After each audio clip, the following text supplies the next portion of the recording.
Welcome back. In this session today, we're going to talk about extrusive igneous processes or volcanism. Now, volcanic rocks or extrusive igneous rocks are part of the rock cycle, which makes up one of our main themes in geology. We can also tie in volcanoes and volcanic processes to plate tectonics, another one of our main themes in geology. Let's get started.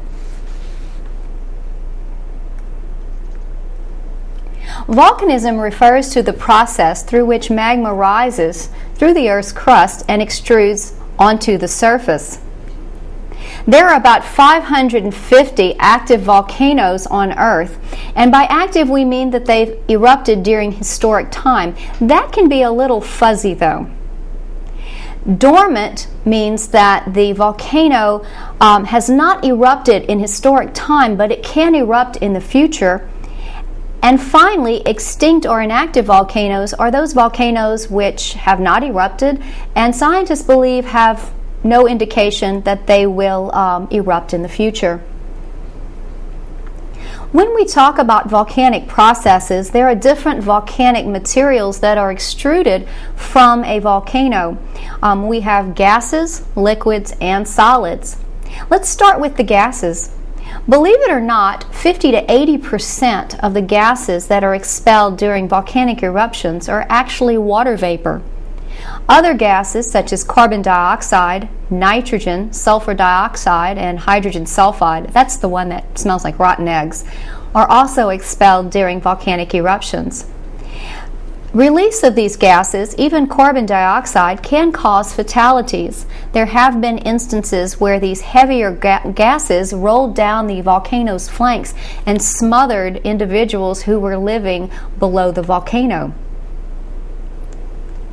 Now, if we look at lava flows, or sort of the liquid part of our eruption materials, we're looking at something that really is the least dangerous to humans. Although many films portray individuals as racing past lava flows and trying to get out of harm's way, in general, an average human can outwalk a lava flow, even if walking at a fairly fast pace. There are different types of lava flows, and our terminology comes to us from the Hawaiian Islands. We have pahoehoe flows, and these are flows with a smooth, ropey surface.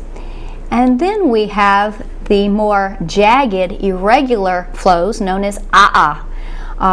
You can imagine a'a being the noise someone would make when trying to walk barefooted across one of these cooled flows. This photograph shows the formation of pahoehoe lava. Here we see the lava cooling into this nice ropey texture. But look at this one. The foreground may be pahoehoe, but look at those big jagged blocks of a'a lava in the upper right-hand corner. Lava flows can be spectacular. Here is a night view of a Kilauea lava flow.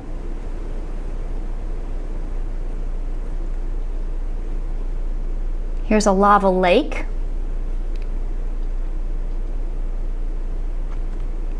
Now, different structures can result from lava flows, including lava tubes. And what happens is that the outer surface of the lava cools quicker and solidifies, and therefore we have molten lava still racing through the center of the tube. And that can leave behind a really nice cave, as you will. When lava cools, it tends to form polygonal jointing. These are referred to as columnar joints. And pillar lava is an eruption form when lava is extruded or erupted underwater. It's a bulbous mass and indicates underwater eruptions. Here we can see a hardened surface of lava that's cooled, but we still see that, that hot molten lava continuing to flow through the tube. The outside crystallizes or solidifies. In many cases, this is not crystalline, but it solidifies, and then the lava continues to flow through the center because it is still hot and fluid. Here is a nice lava tube now that the lava has completely run out and the structure has cooled. Columnar joining is produced by the cooling of the lava, and these joints tend to form. This is Devil's Postpile. It's in California. I actually think that the photographs are more impressive than the actual formation. It's really not that tall a structure. If we walk to the top of that, though, and we take a picture, this is what we see. Here you can see the individual columns, or the polygonal cracking that has resulted from this contracting lava as it cools. Pillar lava is erupted underwater, and we can use the principle of uniformitarianism. When we look at this ancient pillar lava, this is in Marin County, California, and we know that this lava was erupted underwater because pillar lava always forms underwater. It indicates a submarine eruption. Now, we've mentioned gases, we've mentioned lava. Let's talk about solids or pyroclastic material. Pyroclastic material forms with gas release or explosion of viscous magmas.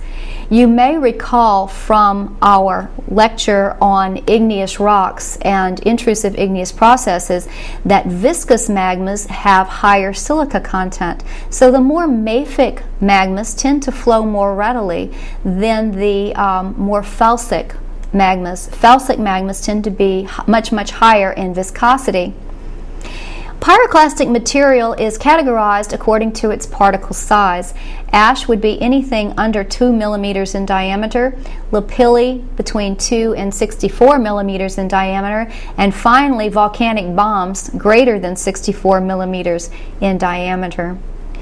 This is a neat little picture showing you a relative size classification of each of those. Ash, that very fine powder, is in the lower right hand corner, followed by lapilli, and that's on the top right hand side, and you see a bomb. This is the officers' housing at Clark Air Force Base when Mount Pinatubo in the Philippines became active. Lots of pyroclastic material, particularly ash, was expelled from the volcano. This occurred in 1991 prior to the eruption of Pinatubo. And although our diagram showed a bomb adjacent to the ash and lapilli, bombs can be very large. Here is a human scale standing next to a bread crust bomb that was erupted in Chile. It's called a bread crust bomb because the outer surface, the lava, cools much faster, and therefore it cracks, and it takes a little bit longer for the internal lava to cool, so you get this bread crust type appearance. Okay, so how does all of this come together? We know that the eruption products can include gases and lava and pyroclastics. What about volcanoes? If we look at the anatomy of a typical volcano, and there probably is no such thing, but the anatomy of a typical or a simple volcano would include a crater. And this is simply the depression at the surface, at the top or the summit of the volcano. A caldera, on the other hand, is a large depression. It's greater than 1 kilometer in diameter, and it forms by the collapse of the summit. Generally, there's an eruption of magma. Lava flows out of the volcano. There's a lot of lava that is erupted, and there is no support for the top of that volcano. So the summit collapses in on top of itself, and we get a much larger depression called a caldera. The pipe connects the crater to the magma chamber. It's the conduit from the magma chamber to the crater for the erupting lava. And finally, we have a magma chamber, which is the source of the magma for the volcano. Here is a photograph of the crater of Mount Vesuvius. and craters can form calderas. This series shows you the development of the caldera in Crater Lake, Oregon. We had Mount Mazama. There was a huge eruption. Note that huge magma chamber below the summit of that volcano. And after the eruption, after a large volume of magma was expelled, there was no support for the top of that volcano, and the summit collapsed in on itself, forming Crater Lake. And subsequently, that filled with water and is a beautiful national park today. You might notice that little bitty island in the middle. That's a cinder cone known as Wizard Island. There are different types of volcanoes. A shield volcano is a large volcano, very large. It's the largest type. It has very gentle slopes. It's formed from layers of low viscosity basaltic lava flows. Lots of lava flows, very little pyroclastic material, if any. A shield volcano, because it has low viscosity, basaltic flows, tends to have gentle eruptions, what are known as Hawaiian type eruptions. Shield volcanoes are common in ocean basins where the magma is coming straight from the mantle. Again, they are the largest volcano type, and the Hawaiian Islands are good examples of shield volcanoes. Here is the diagram of a shield volcano. Note the very gentle slopes, and almost 100% of that volcano is constructed from these thin basaltic lava flows. Has a caldera at the top. Often you have little rift vents as well within a shield volcano. Here's a photograph of Mauna Loa, Hawaii. It's not really a mountain, although it is a very large volcano. It's so gently sloping you hardly notice it in the landscape. But it's important to remember that this volcano rises from the ocean floor, so there's a lot of it that we don't see. If we look at another volcano type, let's go to the opposite end of the spectrum. A shield volcano is comprised of very thin basaltic lava flows. What happens when we get pyroclastic eruptions? Well, cinder cones are formed.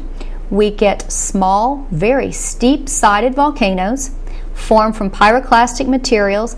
Often they form on the flanks of a volcano or within calderas of an existing volcano. And as noted before, Wizard Island in the middle of Crater Lake is a cinder cone. Now check out how much steeper the sides of the cinder cone are compared to that very gentle sloping shield volcano. Most of the cinder cone, almost 100%, is formed from pyroclastics, cinder, ash, cinder. Now, this cinder cone formed in Paracatin, Mexico.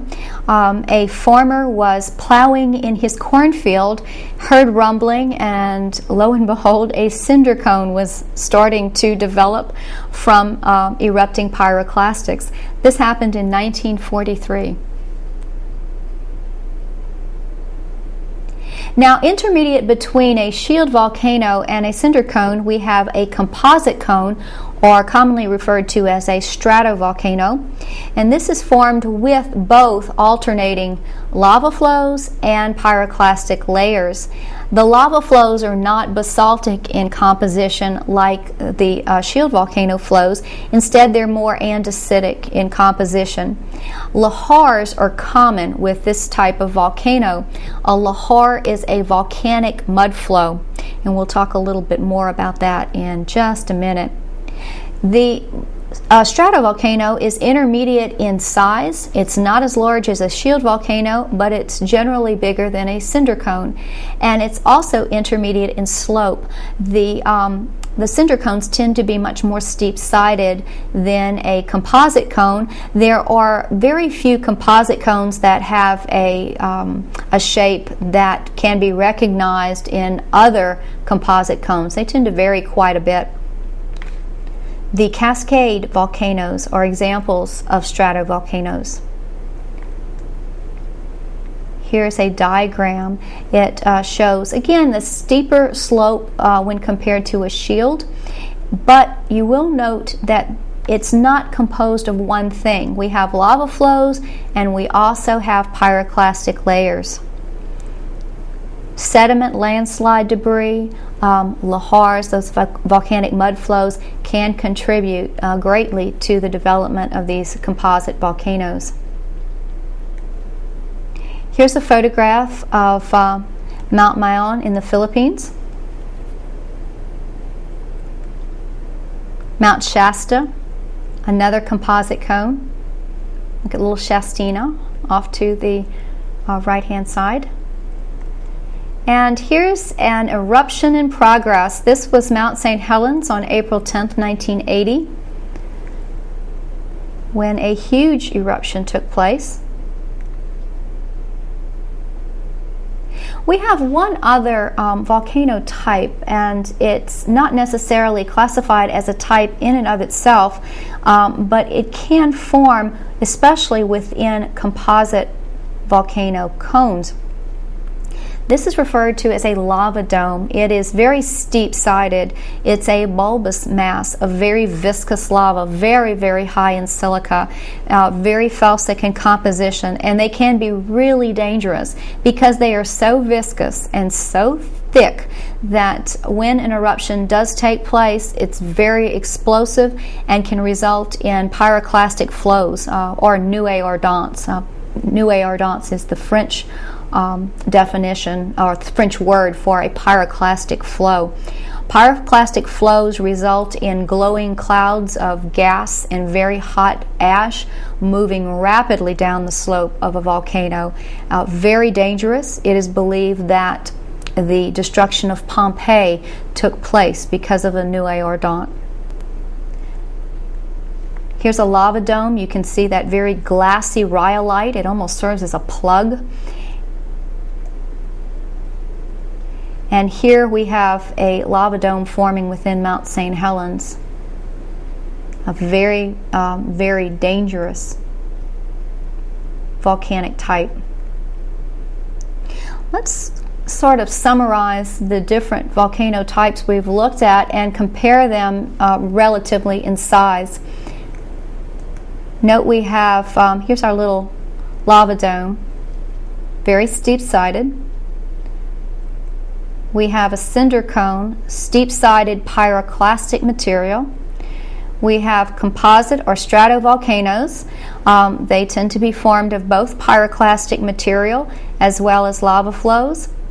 And finally, we have that big old shield volcano that is formed of basaltic lava flows. Now, we mentioned the pyroclastic flow, the nuée ardente, as being a probable result of a lava dome. This is probably at the top of my list of the most hazardous volcanic processes that can occur. Nuées ardentes are dense clouds of hot gases and ash. They race down a volcano's flanks and essentially incinerate everything in their path. Very, very dangerous, explosive, dense cloud of gases and ash.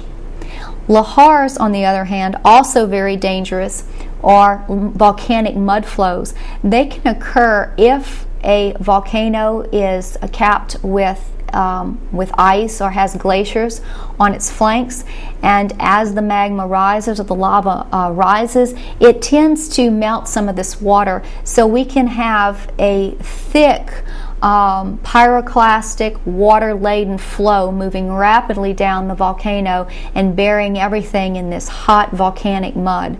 Very, very dangerous. This occurred at Nevado del Ruiz in Colombia and killed about 22,000 people. Volcanic ash falls can be very hazardous, can completely cover areas, and can result in breathing difficulties for individuals living nearby. We can also have debris flows.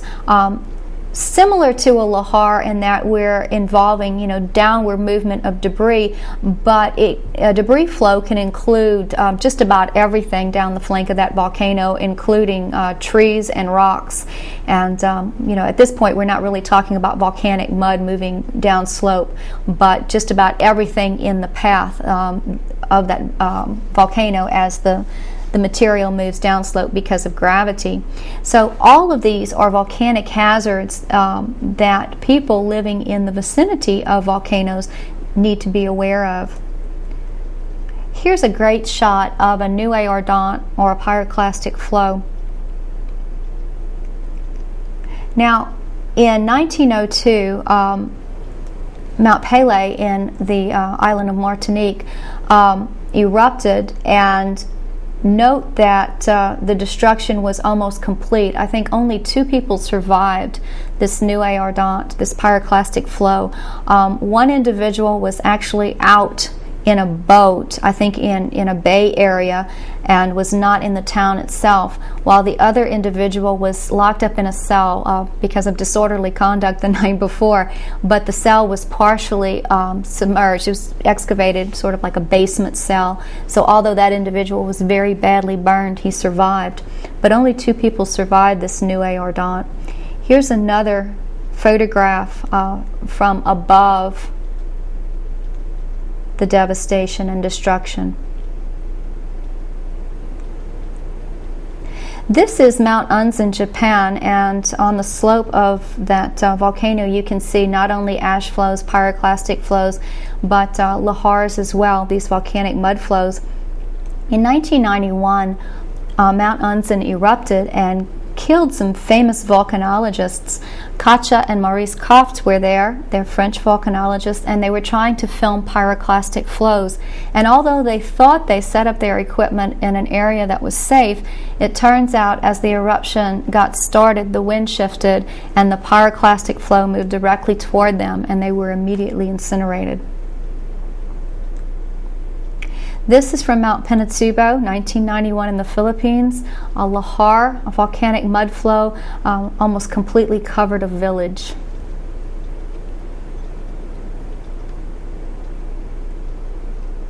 Now, how do we categorize eruptions? Well, we look at the mix of solids, liquids, and gases that are erupted. And eruptions can range from gentle or effusive basalt flows, such as a Hawaiian type flow, to very explosive gas eruptions, a Plinian eruption, and we can have solid eruptions as well, those lava domes. There's a neat ternary diagram that sort of summarizes this for you. Note the high gas content. We have very explosive eruptions. Effusive eruptions are located in the lower right-hand corner, the Hawaiian eruptions. These are more liquid, low viscosity basaltic flows.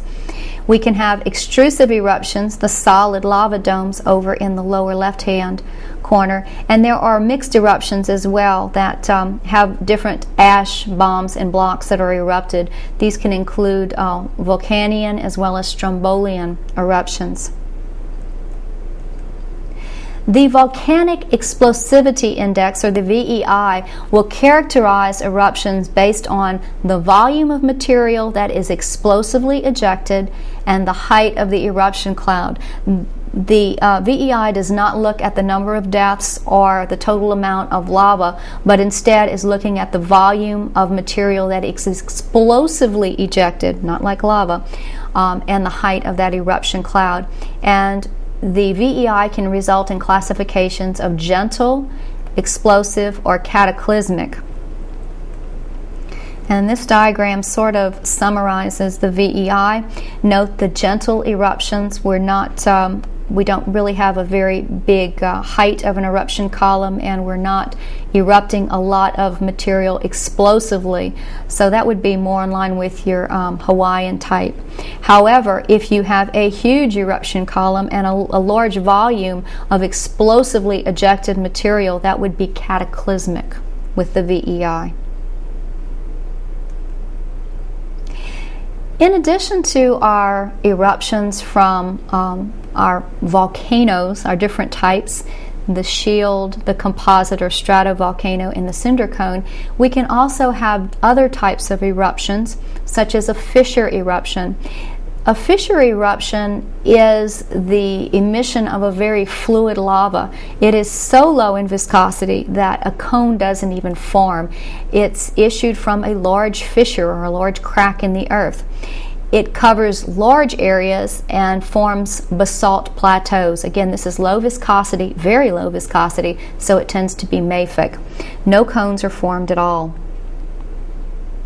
Here we see a line of lava erupting from a fissure and spreading out very quickly because it's low in viscosity to form these basalt plateaus.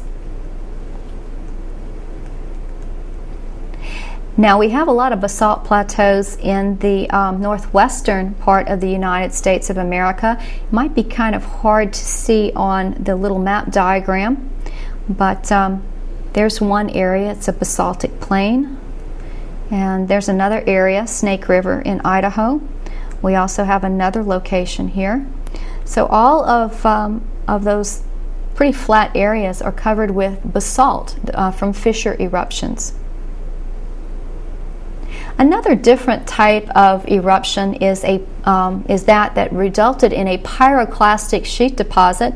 We don't see this actively occurring today, but we suspect that these pyroclastic flows erupted from fissures and not necessarily a volcano. And the massive amount of pyroclastics have been welded together to form volcanic rocks known as tuffs.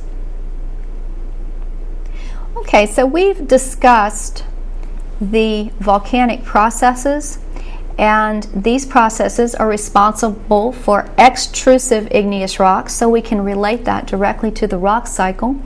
But we can also relate the location of volcanoes very, very closely to plate boundaries and plate tectonics. If we look at the distribution of volcanoes, the active volcanoes in the world today, more than 60% of active volcanoes are located in the circum-Pacific belt, and that's called the Ring of Fire. About 20% of them are located in the Mediterranean belt. Remember plate boundaries?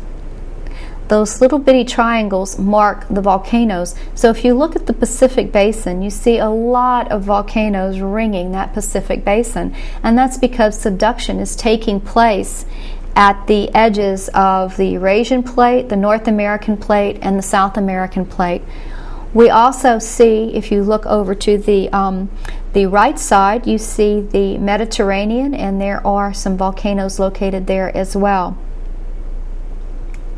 So do volcanoes occur at each type of plate boundary? No. Transform plate boundaries are not included. There is practically no volcanic activity at a transform plate boundary. Let's say there isn't. I'm sure there's one exception, but for the most part, we're looking at divergent plate boundaries and convergent plate boundaries. Divergent plate boundaries tend to have intrusive dikes and gabbro-plutons. We're looking at a mafic magma. If we have a divergent plate boundary like a mid-oceanic spreading ridge, we tend to get submarine lava flows and pillow lavas. If the rifting is on land, we still tend to get a more mafic lava, but we won't get that pillow lava because that, of course, is an eruption that takes place underwater. Convergent plate margins, on the other hand, we tend to see an island or continental volcanic arc with subduction. So if we have two oceanic plates converging, one is subducted, and the dewatering of the subducting plate results in magma which rises to the surface of the overriding plate, and we end up with an island arc of volcanoes that rise from the seafloor. If we have an oceanic and continental plate converging, then the oceanic plate will be subducted underneath the continental plate. When it gets to sufficient depth and the plate is partially dewatered, then we get partial melting, and that magma will rise up through the overriding continent, and we get a line of volcanoes on the overriding continent known as a continental volcanic arc. We tend to see lava flows and lots of pyroclastic material. This tends to be more andesitic in composition and more explosive than the divergent plate margins. The Aleutian Islands are great examples of volcanoes which formed from oceanic convergence, and the Cascade Range in the western United States resulted from oceanic continental convergence. There's Mount St. Helens, looking a lot more peaceful than it did from that earlier eruption photograph. And finally, we can't leave our discussion of volcanism without talking about intraplate volcanism. Although the majority of volcanoes are located along plate boundaries, there are a few exceptions, and these are the hot spots. It is hypothesized that we have a stationary mantle plume that's rising up from the mantle, and although the mantle plume remains stationary, the plate moving over the plume leaves behind a progressively older set of volcanoes rising from the seafloor. Or in the case of Yellowstone, we have volcanoes and igneous activity sort of burning across the North American continent. And there's that diagram of the Hawaiian hotspot. The current location is in the block diagram at the bottom, and those are that's the youngest of the Hawaiian Islands. But as you move further north and to the west, you get progressively older volcanoes, and then there's a little bend. It looks like the plate changed direction, and we see the Emperor Seamounts, and these were once active volcanoes as well, but over time they have been eroded. The plate moved, of course, and the volcanoes were no longer active, and then wave erosion has slowly taken the tops of those volcanoes down to size, and they are now submerged, the Emperor Seamounts. Well, that concludes our discussion today on volcanism and extrusive volcanic processes. Thank you so much for joining me. If you have any questions, please feel free to post them or email your instructor, and I'll see you next time. Have a great day.